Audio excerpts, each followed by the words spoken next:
yeast getting to work already. And now what you want to do, again, is kind of just wipe down around the outside. Make sure you have everything cleaned up.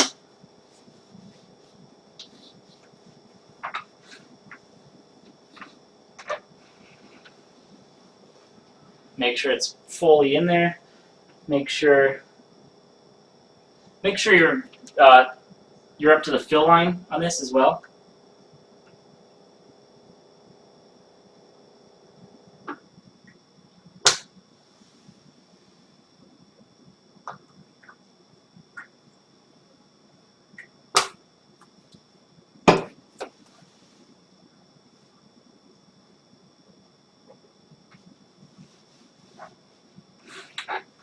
You don't want too much and you don't want too little.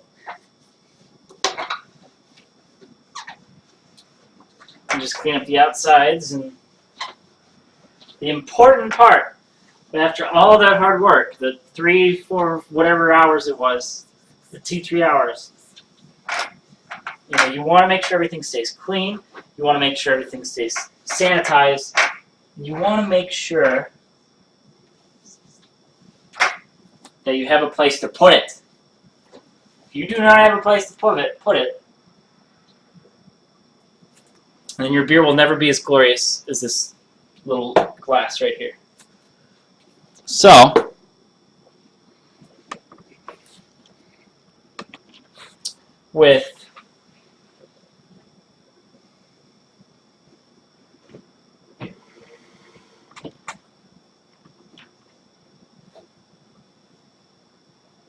without further ado, I present to you my take on the Red Hood ESB.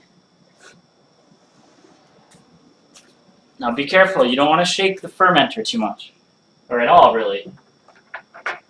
And what you want to do is you want to go find a nice place to put it.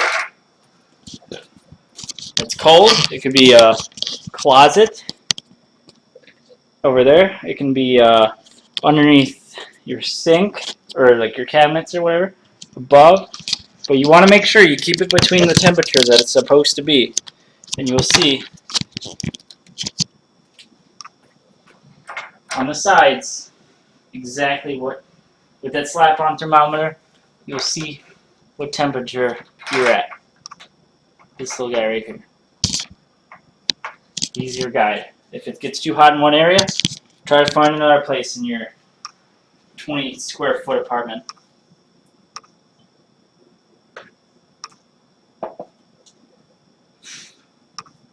So, you should have some krausen, which is basically the foam on top. Some krausen, which is a German term, I don't know why they call it, forming from CO2 in a couple days.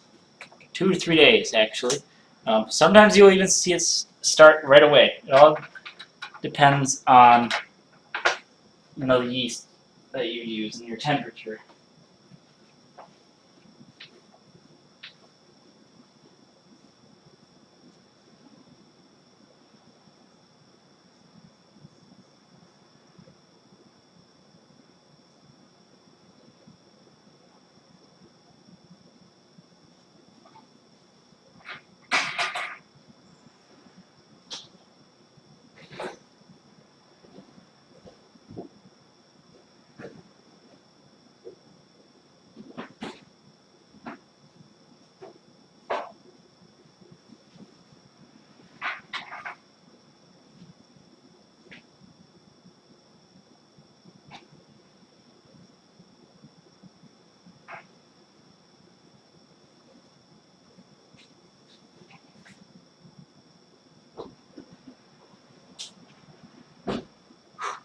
It is also very important that you keep it out of the sun, keep it out of the sun and out of the heat.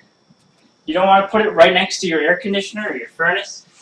I mean, if you do, make sure there aren't very big temperature fluctuations. You don't want to cause it to crash. By crash, we mean everything just stops. Your yeast just dies and everything just dies. Alright, the hardest part is the cleanup because it's sticky everywhere. can't walk because every time you take a step, just step into everything. So, ladies and gentlemen, a toast to the Puppy Bowl. This has been the Super Brew, or Super Brew Sunday. If there are any questions, ask them now, or forever hold your peace. Go watch the Puppy Bowl on channel 66, or whatever the channel the Animal Planet is on now. Oh, and by the way, our next show will be when we have bottling day, which is important. We're going to come back to this guy. We're going to come back to this guy. Stay tuned. I mean,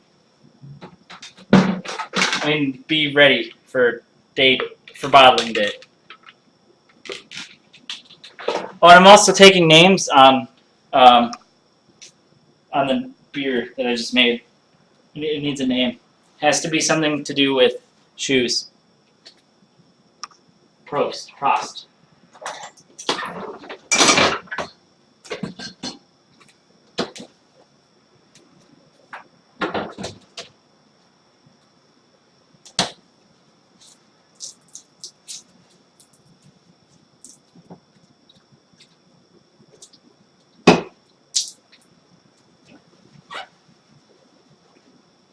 The hardest part is cleanup, so, good luck. We will be bottling eventually. Be ready.